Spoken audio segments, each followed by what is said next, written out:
Olá a todos, a gente inicia mais um Conexão UFCG. Na apresentação, hoje eu, Suzy Rodrigues e Quino Alex. A nossa conversa de hoje vai ser com o professor José Maria da Nóbrega, ele que é da Unidade Acadêmica de Ciências Sociais, aqui do nosso campus sede, e é vinculado também ao Núcleo de Estudos e Violência da UFCG, que é o nosso tema de hoje. A gente agradece, professor, a presença aqui no nosso quadro. E a gente inicia inicio passando a bola para a Kenny para fazer a primeira pergunta. Bem-vindo, professor. Quando você vê, né, o Brasil está na lista ali, no topo dos que tem mais altos índices, né, de criminalidade.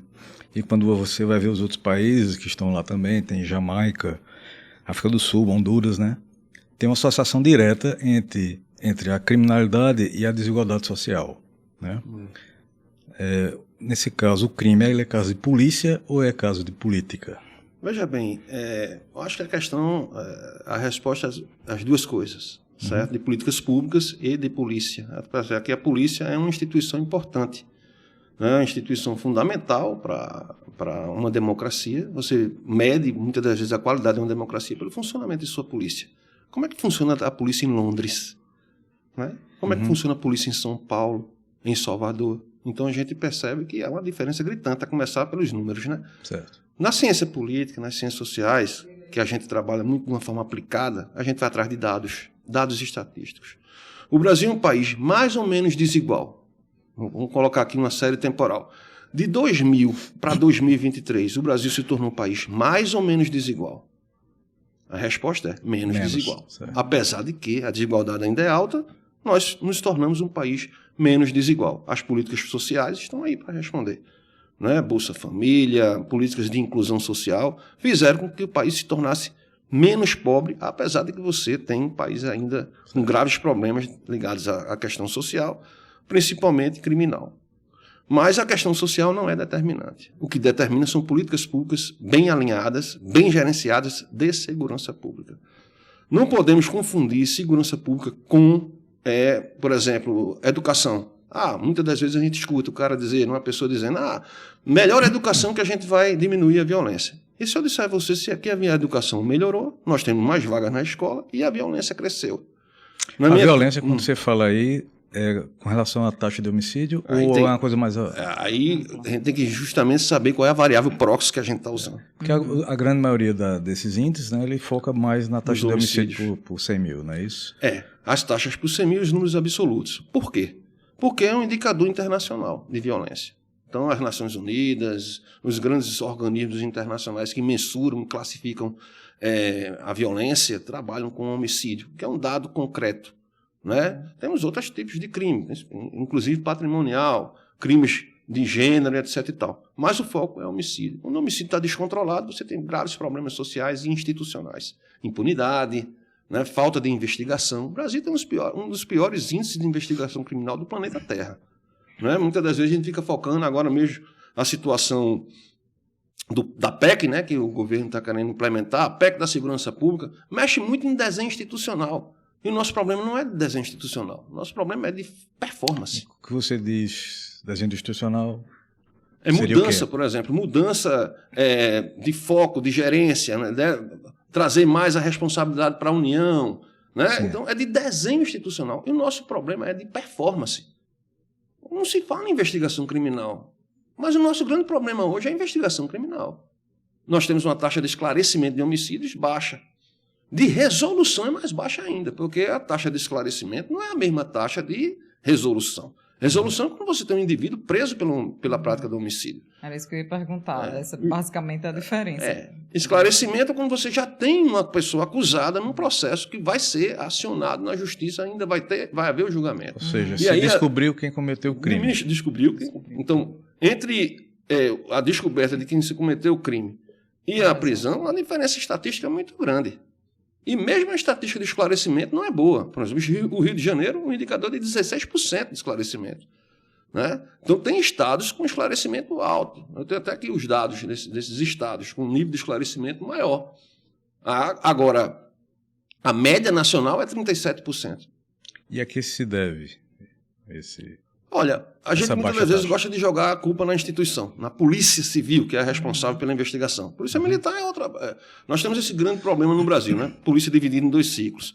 Mas a responsabilidade da investigação é da Polícia Civil. A Polícia Federal é um efetivo pequeno e trata de determinados crimes a nível federal. A principal polícia de investigação, nesses casos de crimes comuns, é a Polícia Civil. Mas a Polícia Civil tem um baixo efetivo policial, a Polícia Civil não tem equipamento suficiente, a Polícia Civil não tem a estrutura que se deveria ter para ter um processo de investigação adequada para a sobrecarga que nós temos. Inclusive, agora no mestrado, nós tivemos uma dissertação defendida nesse sentido, com o major e agora tenente-coronel Halisson, né, que é aqui de Campina Grande, que ele fez a pesquisa comigo lá. Inclusive, a gente tem uma parceria com a Polícia Militar da Paraíba, né, o nosso trabalho com a Polícia Militar da Paraíba, lecionando e orientando estudantes na sua especialização que tem lá. Inclusive, a Polícia Militar da Paraíba avançou muito nesse sentido. Já a Polícia Civil, a gente não tem essa mesma dinâmica. Então, é efetivo menor, a sobrecarga é muito alta. Então, você tem uma quantidade de homicídios muito alta para ser investigada, com um corpo técnico diminuto para fazer esse trabalho. Então, nós temos por ano, uma média, nos últimos 10 anos, vamos colocar uma média dos últimos 10 anos. E no último dado de 2023, que foi de aproximadamente 45 mil homicídios. Nós temos uma média nos últimos 10 anos de 54 mil homicídios ano, o que dá, por dia, mais de 120 assassinatos. Imagine, hoje, quando terminar o dia, teremos 120 assassinatos no Brasil. 90% a 92% vitimam homens. Esses homens, em sua grande maioria, cor parda. Em sua grande maioria, baixo nível de escolaridade. Em sua grande maioria, envolvido com algum tipo de ação, não criminosa, mas violenta. Nem sempre você vai ter antecedentes criminais. Indivíduos que cometeram ou foram vitimados por homicídio, mas têm envolvimento com histórico de violência. Porque a violência não é só a violência criminal no sentido do envolvimento com crack, com drogas e tal. Tem a violência da própria vulnerabilidade que o sujeito está envolvido. Isso não volta para a questão da desigualdade social, não? É justamente isso. E nós temos vulnerabilidade social, que essa sim impacta. Mas a desigualdade social é mensurada por outros indicadores, né? Indicadores de Gini, indicadores de renda domiciliar per capita. Então, nós tivemos em situações interessantes. No meu livro Morte Matada, a gente fez um experimento estatístico, né, que a gente chama de modelo de regressão entre variáveis, né, um modelo estatístico que a gente faz lá na ciência política, nas ciências sociais. E assim, um período que houve mais retração dos homicídios foi o período que a renda caiu. Então é interessante que esses indicadores, a gente nem sempre a tese que a gente tem na cabeça dos sensos comuns vai se confirmar empiricamente. Então a gente tem que ter muito cuidado com isso, para depois não gerar, o problema tudo é questão social e a gente esquece das instituições. E quando chama as instituições, é para criticar. Veja a letalidade policial, olha esse policial aqui, né, agredindo o indivíduo. Logicamente que a gente tem que rechaçar isso, mas a estrutura institucional da polícia é muito maior. Então, para você ter uma ideia, nós temos um nível de assassinato altíssimo.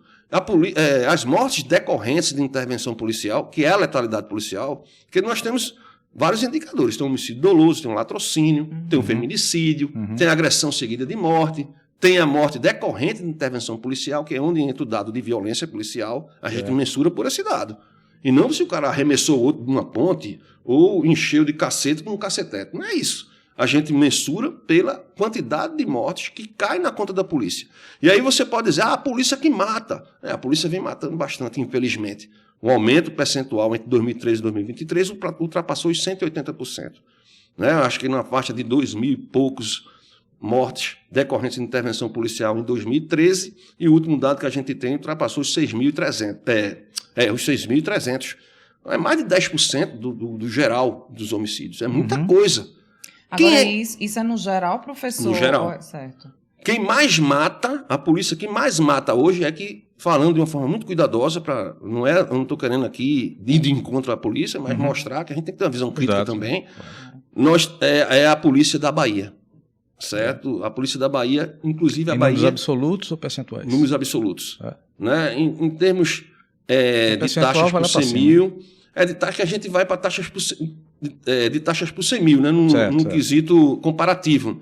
A polícia mais violenta em taxas por 100 mil é da Amapá. Não é da Bahia. né? A da Bahia é números absolutos. Como a Amapá é um estado pouco populoso, Sim. então o impacto de números absolutos não é expressivo como o da Bahia. 1.600, é mais do que o Rio de Janeiro, cara. O Rio de Janeiro, a situação do Rio de Janeiro é uma situação gravíssima. Né? O domínio do Comando Vermelho lá e das outras facções criminosas que lá faz parte é muito expressivo. Agora, qual é o estado que tem mais organizações criminosas? Que a característica principal das facções criminosas no Brasil é que elas nascem dentro dos presídios, que é outro problema seríssimo. Né? Na minha visão, um problema mais grave e que ninguém fala. Né? A gente fala de desigualdade social, esquece que lá no presídio tem desigualdade não só social, mas jurídica, é uma série de problemas que tem lá. Mas nasce dos presídios justamente por causa dessa lacuna, porque no presídio você não tem o monopólio da força e da violência legal, que é aquilo que caracteriza o domínio legal do Estado sobre a questão da criminalidade e da violência. Então, nesses presídios nascem as organizações criminosas. E elas hoje proliferaram bastante. Nós temos mais de 80 facções criminosas registradas no sistema nacional. Como foi que elas conseguiram crescer tanto e ter tanta influência? A lacuna que eu falei agora. Você tem um nível de impunidade muito alta, e aí eu não estou entrando no mérito da justiça brasileira. Se a lei penal é boa, se a lei penal é ruim, ela é ineficiente. Ela é inefetiva do ponto de vista estatístico.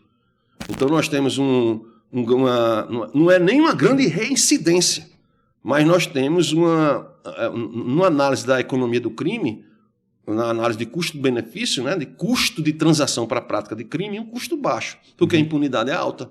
Eu falei agora da investigação criminal. Então você tem um índice de 0 a 10, o Brasil tira 2,5, 3 no quesito investigação criminal. Uma coisa que quando eu fiz pesquisa, né, um dos princípios da engenharia é a iteratividade, que é aquela coisa de você implanta, né, um determinado processo e você vai verificar se aquilo é eficiente ou não e, em seguida, faz as correções necessárias. Isso não existe, né, no sistema não. Infelizmente, a nossa jurídico, policial, nada na área de segurança. Na polícia, mais. Por quê? Porque, principalmente a polícia militar, em alguns estados que não é política nacional, o problema é esse. E a minha crítica à PEC. Eu acho, assim, importante o governo se preocupar com isso. Só em se preocupar já fico mais feliz. Há uma luz no fim do túnel. É uma luz no fim do túnel. Mas a questão é muito jurídica. Quem é o ministro da Segurança Pública hoje? Um jurista. A maioria dos secretários de Segurança Pública segue essa linha jurídica ou policial. Você não tem gestor de frente das secretarias de Segurança Pública, dos ministérios. A gente precisa de gestão. E gestão, ela é uma técnica para todas as áreas de governo, para todas as policies, né, como a gente diz em ciência política. Segurança pública é uma policy. E por isso que ela é muito pouco estudada pela ciência política, ela é muito mais estudada pelos sociólogos, antropólogos, que a visão é outra. Importante, mas é outra. O antropólogo está preocupado mais com questões culturais, questões ligadas à desigualdade, né, questões ligadas ao fenômeno social propriamente dito. A ciência política é institucional. O nosso objeto de estudo na ciência política é muito claro. São as instituições. O que são instituições? Regras, organizações e atores tomando decisão. Atores políticos relevantes que tomam decisão. Então o problema é gerencial. O nosso maior problema da resolução. Então não se acompanha. O que deveria ser feito? Acompanhar sempre, como você falou da engenharia aí, os dados. Inclusive eu até queria que mudasse o nome da gestão pública para engenharia institucional. Para você poder estar ali o tempo inteiro acompanhando os indicadores para fazer avaliações constantes. Né? Nas políticas públicas a gente não tem um ciclo, é o ciclo da formulação, da execução e da avaliação. Avaliação e da correção. E volta de novo. Exato. Aí tem a correção, né? Pós-avaliação, o processo de análise, né? Dos dados principalmente, com muitos dados estatísticos e uma equipe multifatorial. Eu preciso de um estatístico, eu preciso de um estatístico que trabalhe com econometria, eu preciso de um geógrafo, né, para fazer georreferenciamento. Eu preciso de um sujeito que trabalhe com a gestão propriamente dita, né, que entenda teórica e empiricamente do processo. Então, muita gente com formação em gestão pública, mas com foco em segurança. Então, a gente precisa disso nos quadros técnicos, inclusive nos partidos políticos, que aí abriria espaço, inclusive, para nossos egressos aqui da universidade, que toda essa expertise que eu estou falando aqui, a gente fornece tanto no curso de Ciências Sociais, na graduação, como na pós-graduação, a nível de mestrado em Ciência Política que nós temos aqui. Puxando isso para o lado do sistema prisional, existem dados com relação à incidência? Existem dados, sim. Existem dados, sim. Eles não são ruins, não. a maioria termina não reincidindo. Eu não tenho dado agora, né, estatístico disso para dizer concretamente, mas a maioria não termina reincidindo. Se critica muito também as audiências de custódia. Calma, cara pálida, tá certo? As audiências de custódia, elas são importantes, né? O percentual das pessoas que vão presas geralmente é maior do que as que ficam em liberdade para responder. Realmente, os juízes fazem análises, em sua maioria, estou dizendo todos, mas em sua maioria, fazem análises corretas do processo. Mas temos uma cultura, como nós temos um índice de impunidade muito alto, isso termina reverberando, só que estatisticamente não corresponde. Certo. Tá certo? Então nós temos que analisar realmente o que importa. A audiência de custódia não importa. A gente pode até ficar com raiva, né? O cara foi solto na audiência de custódia. Faz parte da população que está vivendo uma situação hoje na qual a segurança pública aparece como o principal problema público. Não é mais desigualdade, não é mais... Sim, continua sendo, mas não é mais o topo. O topo é a violência. Sim, e não é a violência homicida, que até caiu nos últimos anos, né? Houve uma queda interessante entre 2017 e 2023. A queda foi na ordem de 28%. Os dados estão aqui, né, nesse artigo que eu publiquei recentemente, agora em abril. Violência no Brasil entre 2011 e 2023. Vou até deixar essa cópia aqui com vocês, que eu recebi. Mostra para a Certo? câmera, Né? o pessoal entende. Aqui, ó. Aí, esse é um boletim, para baixo. Aqui, tá bom? Aí tem um artigo nosso aqui, é esse aqui, Violência no Brasil. Esse documento, o boletim do IBCCRIM, Instituto Brasileiro de Ciências Criminais, ele é mais jurídico, é mais da área jurídica, direito penal, mas ele abre espaço para estudos de criminologia, que eu também navego nessa seara, né, de estudos claro. de criminologia. E aí a gente teve essa publicação recente, é interessante que é uma publicação bem enxuta, tem uma revisão teórica, e tem um QR Code que você tem acesso aos gráficos online, certo? Aqui na publicação, tanto impressa como digital. E assim, é a publicação mais recente que eu tenho, com dados mais frescos. De que ano foi, professor? Essa publicação? Sim. Agora, 2025. Bem Né? recente. Todo ano a gente tem 2, 3 artigos sendo publicados aí. Inclusive vai sair uma revista brasileira de segurança pública, que é a principal revista, principal periódico de segurança pública do Brasil, que é ligado ao Fórum Brasileiro de Segurança Pública, né? A gente já tem publicações lá, vai ser mais um agora em parceria com esse tenente-coronel, né? O Halisson, que fez um trabalho sobre essa questão do esclarecimento de homicídios e a sobrecarga no sistema da Polícia Civil, né? Ele fez essa análise e essa questão da sobrecarga, que é até título do artigo, vai sair agora, acho que nesse ano, agora não sei qual vai ser o volume desse ano que vai ser publicado. Então a gente sempre está investindo nesse sentido para a gente ter uma visão mais clara da realidade, de não entrar na onda do senso comum, muitas das vezes. O senso comum ele é muito perverso às vezes, certo? E a gente precisa ter uma visão mais fria das questões. Esse é o papel da academia. Né? Isso. Professor, o senhor falou aí da questão das variáveis, né? Das variáveis independentes. Eu queria que o senhor falasse um pouco mais sobre essas variáveis, assim, quais as principais, né? Certo. E essa relação social com a outra variável, a outra questão, né? E a gente saber separar aí essas questões. É importante para a gente fazer a pesquisa todas as variáveis independentes clássicas, aquelas que pesam muito, tanto do ponto de vista social como do ponto de vista institucional. O que eu falo é que quando a gente está fazendo gestão pública de segurança, a perspectiva institucional é mais importante. Porque você tem no governo várias áreas. A área social está lá. Você pode até subsidiar a área social. Olha, o pessoal que mais é vitimado por homicídio tem baixo nível de escolaridade. Então a gente tem que ver o que é que está acontecendo. Porque nós temos vagas nas escolas para praticamente todo mundo. Hoje, praticamente, você tem 100% de vaga para os jovens. Mas por que existem tantos jovens que não estão estudando? Né? Então a gente tem que investigar isso. Mas isso é a área social e da educação. Nós que trabalhamos com segurança pública já temos muitas variáveis para nos preocupar. Certo? E as principais que impactam muito em primeiro lugar, a apreensão de arma de fogo ilegal. É a que mais responde nos testes estatísticos, juntamente com retirada de circulação de droga. Apreensão de droga. Principalmente maconha, porque é o maior peso. Tem muito mais facilidade de produzir e vender maconha do que cocaína.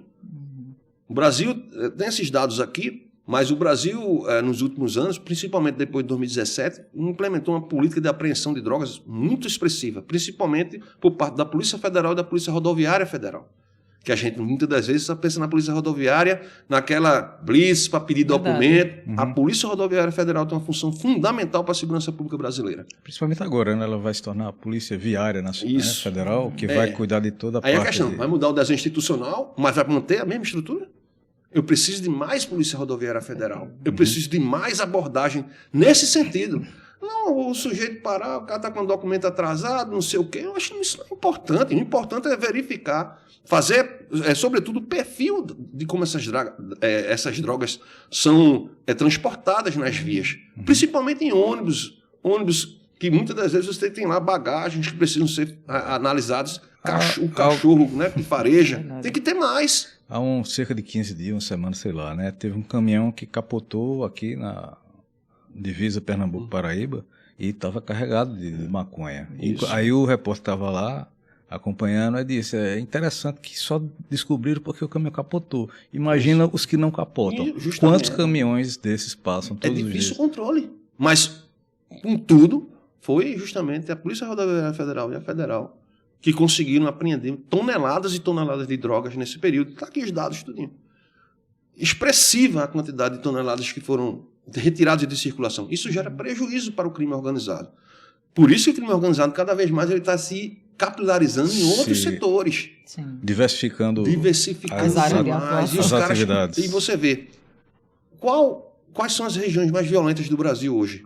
Norte e Nordeste. É gritante a diferença. A gente fala de Rio de Janeiro e São Paulo, esqueça Rio de Janeiro e São Paulo. Parece que está havendo uma migração, né? Já houve, desde 2006. O dado de inflexão é 2006, está no meu livro Morte Matada. E a que se deve isso, professor? Veja bem, nós melhoramos muito economicamente. Primeiro aspecto.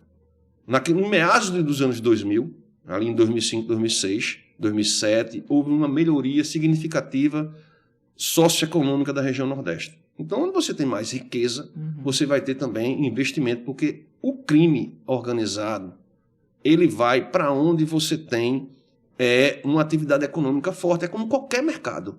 É um mercado ilícito, mas a visão de mercado é a mesma. O sujeito quer vender droga para quem tem dinheiro. Ele não vai vender droga. Então, assim, ele precisa justamente desse meio social complicado, vulnerável, para ele poder se implementar, ter um local que ele domine territorialmente, por isso que você tem as favelas como ponto principal, e ele vai ali distribuir essa droga. Isso ficou muito forte a partir de meados dos anos 2000, e a gente percebe isso na interiorização desse processo. Aqui mesmo na Paraíba você tem, hoje, tráfico de drogas até em cidades pequenas, cidades com 30, 10, 5 mil habitantes. Sumé tem problema com droga, Monteiro tem problema com droga, num bairro chamado Mutirão, lá. Então, nós temos já esse problema há um tempo. E aí, esse processo migratório se deu, em primeiro lugar, por isso. Em segundo lugar, você tem São Paulo, cada vez mais, a política de segurança pública diminuindo os espaços, uma hegemonia do PCC, e os caras passaram a ter atrás de sucursais, né? De parceiros em outros presídios e em outras comunidades. E aí, chega no norte. Quando chega no norte, meu amigo, dá de cara com a impunidade grande de crimes de fauna e flora, madeira, extração de ouro. Esses caras começaram a entrar nisso aí. Tanto é que existe um índice internacional chamado Índice Global de Crime Organizado. O Brasil está entre os países de maior criminalidade e menor nível de resiliência. Está aqui, inclusive, esses dados. O que é isso? Resiliência é a capacidade do Estado de combater o crime. E a criminalidade são vários indicadores, aí são várias variáveis. Aí tem variáveis, mercado criminal, por exemplo, tráfico de drogas. E eles anotam entre 0 e 10. Quanto maior a nota, maior a criminalidade. Quanto menor a nota, menor a criminalidade. Eu fiz um estudo recente, inclusive eu estou montando esse estudo, pretendo publicá-lo ainda esse ano, lá para o final do ano, onde a gente faz justamente comparações. A Venezuela, porque a Venezuela já pode ser considerada um narco-estado. Pega lá os dados para você ver.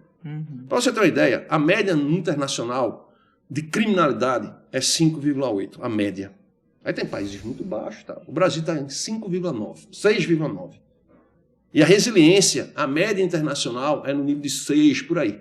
O Brasil é 4,9. Então eu tenho um nível de resiliência mais baixo que a criminalidade. Eu tenho que aumentar o de resiliência.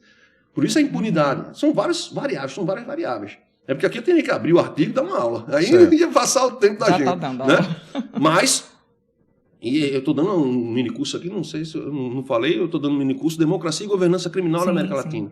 E a gente vai tratar desses assuntos lá também. Né? São todos 7 aulas, já dei 2, ainda falta 5. E aí você vê que como o nível de resiliência é baixo nesses países, e quanto mais o crime cresce, menos resiliência, ou seja, ele vai resgatando os atores do Estado. O Brasil tem uma nota 9 em tráfico de cocaína e 8,5 em maconha. E a nota dele, no que diz respeito a atores infiltrados, ou seja, pessoas do crime dentro do Estado, é 8,5. Como é que eu vou controlar a criminalidade? Eu posso baixar a desigualdade lá para baixo, criar uma sociedade de classe média, se eu não diminuir a criminalidade, aumentar o papel do Estado como resiliência, eu não vou controlar o crime organizado. Inclusive, a classe média vai vir do crime organizado. Qual seria a solução para esse cenário? Olha, a solução não é fácil. E se eu tivesse assim, faça isso, eu ia para Estocolmo receber lá o prêmio Nobel, é o UFCG com o prêmio Nobel. Hein? Não tem uma solução assim, vamos dizer assim, não tem. O que a gente tem que fazer é correr atrás do prejuízo. Por exemplo, tem países que não têm esse problema, né? Ou se tem bem menos. O que é que eles implantaram lá, o que eles fizeram lá que deu certo, que aqui poderia ser feito? Os países que têm maiores indicadores de Estado, né, Estado de Direito, o aspecto institucional da segurança, são aqueles de maior qualidade democrática. É impressionante. Você pega os gráficos e você vai cruzar, estudo comparado que a gente faz em ciência política, é impressionante. Os países que têm maior nível de resiliência e menor nível de criminalidade são os países nórdicos. São aqueles que têm as democracias mais avançadas. E aí a gente fez correlações. Eu fiz uma correlação entre sistema de justiça criminal, que aí são 7 variáveis, dentre elas investigação criminal, prisional e tal. Inclusive, saiu agora numa publicaçãozinha no Jota, tem um jornal chamado Jota, saiu lá. E a gente fez uma correlação estatística na América Latina, entre os países com o melhor nível de justiça criminal e aqueles com o melhor nível de democracia. E a correlação entre 0 e 1 deu 89, 0,89, uma correlação altíssima. Quase direto. Quase direto. A gente fez um gráfico de dispersão, é aquele gráficozinho assim, com uma linha de tendência, os países tudo alinhado. Quanto menos democrático, menor o nível de sistema de justiça criminal. E os que tinham melhor democracia indo lá para cima. Né? Chega bonitinho o gráfico, todo alinhadozinho. Está aqui, inclusive, eu imprimi esse gráfico. E a resposta é melhor governança. Eu preciso de indivíduos eleitos que tenham compromisso com a segurança pública, que tenham compromisso com a resiliência do Estado, que não só faça discurso maluco no Congresso. Né? Mas a direita faz discurso, mas na prática a mesma coisa da esquerda. Eles fazem discurso, você é a favor do crime, etc, tal, defende criminoso. Na hora H, não muda nada. Tanto esquerda como muito direita. Um debate de mesa de bar, né? Muito politicagem. E pouca política pública séria de segurança. Esqueça que você é de esquerda, esqueça que você é de direita. Sente e a gente precisa resolver o problema. Em cima de dados. Governança criminal. Taxas de homicídio. Hoje o grande problema é assalto de celular. É uma coqueluche. Por ano, registrado, certo? Que a gente tem registro. É numa faixa de 1 milhão de roubos e furtos, enfim, de celulares. 1 milhão por ano. Então, por isso que você vê matéria o tempo inteiro. Divide 1 milhão por 365 dias. É o tempo inteiro as pessoas sendo furtadas e lesadas num aparelho celular, que hoje é praticamente onde você faz todas as suas atividades laborais, né, financeiras e tal. Então, você ver quais são as variáveis e como cercar isso. Então, tem que aumentar o grau de punição, aumentar o rigor da lei. Precisa ser discutido, mas sem emoção. Pelo fato desse roubo de celular ser considerado de menor... como se chama? Importância. Não. Menor potencial ofensivo, exato. Ele deixa de ser tão investigado quanto um crime. Imagina, o cara não consegue investigar os homicídios. Exato. Quanto mais um homicídio é muito mais sério. Então, a primeira coisa que eu tenho que resolver é por etapas, né? O homicídio. Então, perceber quais são as causas do homicídio. Então, a gente tem muito levantamento nesse sentido. As causas sociais são muito, muito tímidas nesse sentido. Então, você só pune os mais pobres, os negros, etc. A gente mantém com esse discurso, né? Termina sendo assim, porque as pessoas que cometem, as pessoas da elite, porque no Brasil você ganhou mais de 2 salários mínimos per capita, vira elite, né? Porque a renda, 86% da população brasileira ganha no máximo 2 salários mínimos. Então você não tem classe média praticamente no Brasil. Isso não conheço nenhuma sociedade que se desenvolve sem classe média. Certo? É rico num ponto, a maioria pobre, certo? E os miseráveis na outra. Então, eu tenho isso aí, nunca vi uma sociedade se desenvolver com isso. Então, eu tenho que focar. Então, hoje, as questões sociais, os governos aí geralmente fazem políticas assistencialistas, todos os governos, desde a redemocratização. Então, a gente viu que não funciona, porque faz 40 anos que a gente faz política de assistencialismo e não resolve o problema da desigualdade cabalmente, né? Para a gente transformar uma sociedade verdadeira, uma sociedade de classe média, opinativa, que enxergue bem o funcionamento da política. A maioria não enxerga. E aí, pontualmente, você focar. Então, o que é o grande problema hoje? Investigação criminal. Nós não investigamos crimes.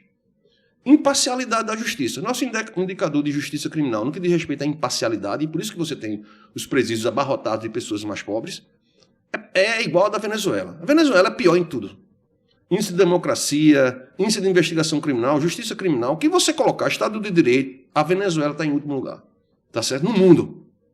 É terrível a Venezuela. Aí tá certo? Como comprova aquela questão da democracia que você falou terrível. Agora há pouco, né?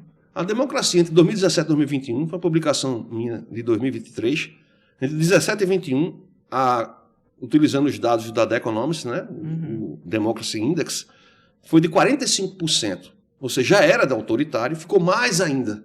Né, mais até do que Cuba. Ficou pior que Cuba, cara. Então, assim, isso demonstra bem, né? E a violência cresceu bastante, desde Chávez, que a violência explodiu e a parceria, né, praticamente, de atores estatais com a criminalidade organizada, né? Não, hoje você esperar que a Venezuela, a Bolívia, né, combata o crime organizado é muito difícil, porque se infiltrou no Estado. Então, hoje, a esperança é você ter uma parceria mais forte, que o Brasil é bom nisso. Uma das coisas que o Brasil é bom é na cooperação internacional. Então, a melhor nota que o Brasil tem no indicador de crime organizado, no papel da resiliência do Estado, é a cooperação internacional, nota 7,5. Então, entre 0 e 10, maior resiliência.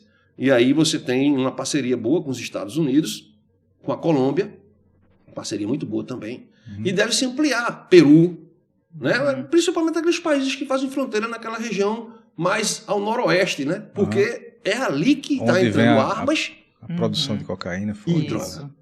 Porque nós não somos produtores, nós somos grandes importadores e distribuidores internacionais. Então, a droga sai, vamos supor, você compra por $5 mil na Bolívia e vai vender por milhões lá na Europa. A mesma carga. É o único produto que tem 10.000% de lucro. Então é muito atrativo. Né? Inclusive tem pesquisadores, o Gabriel Feltran, que é antropólogo, que faz um estudo sobre o PCC muito legal, analisando não só antropologicamente, mas usando dados estatísticos interessantes, números que ele bota na abordagem dele, eu achei muito interessante. O Leandro Piquet, que fez um estudo agora recentemente, saiu pela Fundação Fernando Henrique Cardoso, né, que é uma fundação, um instituto muito ativo do ponto de vista acadêmico, o Journal of Democracy, em português, é em parceria com o Instituto FHC, e ele fez um estudo, o Leandro Piquet, sobre o Norte. O que é que está acontecendo no Norte? Então, como as organizações criminosas estão utilizando outros tipos de mercado para lavar o seu dinheiro, principalmente minério de ouro, né? A mineração de ouro, por isso que estão desgraçando lá o Norte, e madeira. Não é à toa que as queimadas a gente não consegue controlar nem a pau. Né? E os governos precisam ficar atentos a isso. Ou seja, está tudo interligado. Está tudo interligado. É uma cadeia, e por isso que a gente precisa estudar muito. Né? Tem uma vantagem e uma desvantagem de estudar isso. A vantagem é que nunca deixa de ter assunto. A desvantagem é essa também. Nunca deixa de ter assunto, você tem que estudar o tempo inteiro. Tá entendendo? E assim acontece, você está ali quieto, não, agora eu vou tomar uma cerveja, vou assistir um jogo, né, do esporte, que só me faz raiva, mas vou assistir. Aí, um artigo chega no seu e-mail. Aí eu vou ter que ler, que eu fico ansioso para ler o que tem naquele artigo. E aí você para tudo para estudar. Então, a vantagem, a desvantagem é essa. Mas no final das contas, você tem uma comunidade hoje no Brasil ligado ao Fórum Brasileiro de Segurança Pública, ligado ao IBCCRIM, ligado à Fundação Fernando Henrique, muitos estudiosos das universidades aqui do Nordeste, inclusive a gente tem uma comunicação aqui na região Nordeste, vem investindo muito nessa questão. Agora, a gente precisa focar mais nas instituições. A questão social, repito, é fundamental. Não existe uma sociedade desenvolvida que não seja a sua grande maioria de classe média, desde a época de Aristóteles. Né? Mas nós precisamos focar. É aquela questão cirúrgica, eu preciso resolver o problema a curto e médio prazo, um problema de décadas. E aí eu preciso investir, sim, primeiramente na polícia, principalmente a polícia investigativa, que é a civil. A gente fala muito da polícia militar e praticamente não fala da civil. Só quando acontece uma desgraça, um delegado foi assassinado, um negócio. Mas a polícia civil, ela tem excelentes quadros, mas o efetivo é baixo, os recursos são poucos, né? Os recursos para você fazer realmente um trabalho eficiente são poucos e precisa se investir nisso. Em segundo lugar, você tem que investir nessa cooperação entre as instituições, que eu chamo de engenharia da segurança pública. Essa engenharia começa com a polícia e termina no sistema carcerário. E nesse meio tem Ministério Público, né, que são as promotorias, que precisam estar alinhadas com as outras instituições para não ficar fazendo trabalho desnecessário. Com a justiça, o Poder Judiciário é fundamental. Nós tendemos a criticar muito o Poder Judiciário por questão da nossa política, desde 2023, com a questão do golpe, né, que a gente tem problemas principalmente com o STF. Mas o Judiciário é fundamental para a segurança pública. Esqueça esse problema político, a gente precisa resolver a questão da segurança. E o Poder Judiciário é fundamental, o papel dos ministros da Suprema Corte, certo? Uma vez, discordo de muita coisa de Barroso, muita, mas uma coisa ele falou, e eu concordo plenamente, e coloquei até no meu livro Morte Matada. Não existe democracia sem segurança pública. Então, quanto mais a criminalidade cresce, a violência, menos democrático nós ficamos, porque as eleições podem até percorrer, né? De forma tranquila, periódica, institucionalizada. Mas se você não tem um Estado de Direito usável pela grande maioria, que é direitos civis, direitos políticos garantidos, principalmente os civis, que é a base, você não pode dizer que aquele país é uma democracia consolidada. Tanto é que eu chamo o Brasil de semi-democracia. É um conceito que a gente tem na ciência política, aí, trabalhado por vários autores importantes. Então nós temos que avançar nisso. E aí é um acordo muito grande entre as instituições, no sentido de fazer um trabalho, lógico, garantindo direitos das pessoas, que a gente não está em El Salvador. Que muitos me perguntam, né? E aí, a solução é Bukele? Eu disse, rapaz, se a solução for Bukele, acabou a democracia. Pode ser até solução. Mas se você prefere não ter mais liberdade de criticar o governo, beleza. Mas se você for pelo caminho de El Salvador, é um caminho de que você vai jogar água e o bebê tudo fora, não só água suja. E aí a gente precisa de uma política pública séria de segurança que esteja alinhada a essa engenharia institucional, polícias, Ministério Público, Poder Judiciário, sistema carcerário, né, que hoje é um grande problema, ninguém fala do sistema carcerário, praticamente abandonado, os agentes penitenciários sendo ameaçados o tempo inteiro pelas organizações criminosas, você não tem uma estrutura técnica de segurança adequada, nem mesmo nos presídios de alta segurança, como a gente viu no ano passado, que a turma já esqueceu, da fuga de dois elementos do Comando Vermelho em Mossoró, numa penitenciária de segurança máxima, inadmissível. Como foi feito o processo? Fácil. Os caras saíram. Pô, assim, num presídio desse, que se coloca como um presídio, né, de alta segurança, que só leva elementos perigosos. Acontece isso, calcula nos presídios que nós temos no Brasil afora, né, nas delegacias, que muitas das vezes funcionam como presídio de forma errada. 30% das pessoas que estão no sistema carcerário, em média, no Brasil, estão de forma equivocada, acabou a preventiva ou provisória e continuam presas porque não tem recurso no advogado, defensoria pública muito pequena, que é outro aspecto, a gente precisa trazer a defensoria pública para dentro da política de segurança pública. A defensoria pública ela tem muita expertise em direitos humanos, mas ela precisa se aprofundar na expertise de política de segurança pública, que é justamente essa, mais pragmática. Olha, nós precisamos... O que é urgente no Brasil hoje? Controlar os homicídios? Então vamos colocar na agenda setting, né, da política pública o homicídio. É o tráfico de drogas? Vamos colocar. E, pontualmente, analisando dados estatísticos, né, essa minha pasta aqui é cheia de gráficos. Você pode ver gráficos e tabelas aqui. O que eu ando... As publicações eu pego os resuminhos e vou colocando na pasta. Para estar sempre dando uma olhada, não esquecer dos dados. E aí o que é que você tem? Você tem que estar acompanhando isso. Uma equipe técnica. Não precisa ser político, não precisa ser um jurista, mas um técnico, uma pessoa com formação adequada em ciências sociais, aplicada, que acompanhe esses dados. Uma equipe, a nível de ministério, a nível de secretarias, que possa fazer relatórios frequentes, semanais, mensais, com o que deve ser feito. Aqui na Paraíba, nós temos caminhado nesse sentido. Aqui, as instituições, Polícia Militar, principalmente, né, que eu tenho mais acesso a essa instituição.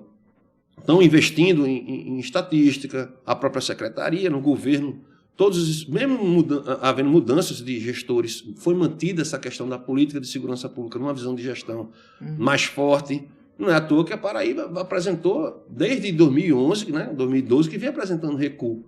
Você, por exemplo, em Santa Rita, um trabalho recente, foi ontem a defesa do capitão Rafael e da capitã Nayara, que foram meus alunos lá na especialização, mostrando como houve uma queda em Santa Rita. Né? Santa Rita está numa faixa hoje de 60 assassinatos, ainda é muito alto, mas já teve mais de 180 num ano só. Entendeu? Brasil, né? Eu não me lembro agora, está aqui o gráfico. Eu lembro desse né? período. Período bem. Foi. E assim, as taxas eram de 36 a 40 por 100 mil habitantes, e hoje a faixa da taxa de homicídios na Paraíba é em torno de 19 e 20. Ainda é alta. A média internacional é 6 por 100 mil habitantes. 40% dos homicídios do mundo está na América Latina. Entre 10 e 14 aqui no Brasil. Do mundo. É muito alto. É o país da carnificina. Então, assim, e nós não estamos em guerra com ninguém. Muito pelo contrário, somos conhecidos internacionalmente como um país pacífico, que busca acordos, né? Para as guerras até. Né? O presidente Lula aí foi lá, né? A gente tem que ver aí um acordo para a Ucrânia e tal. É um país pacífico. Uma guerra invisível, né? Né? Mas nós temos um problema social e político muito grande, que é a criminalidade violenta. E aí, tanto direita como esquerda precisa parar de arengar, como a gente diz aqui, sentar para tentar resolver um problema que é um problema de todo mundo. É um problema que vai afetar... O sujeito, quando vai assaltar uma pessoa, ele não pergunta se tu é do PT, do PL, não pergunta não. Ele vai querer o seu bem, tá certo? Ele vai querer sua vida muitas das vezes. O latrocínio cresceu, apesar de ser diminuto em relação aos homicídios dolosos, né? A maior parte porque é um indicador chamado morte violenta intencional. Aí nele tem homicídio doloso, agressão seguida de morte, morte de policiais em serviço e fora dele, mortes e decorrência de intervenção policial, feminicídio e latrocínio. Então, esses dados estão desagregados também.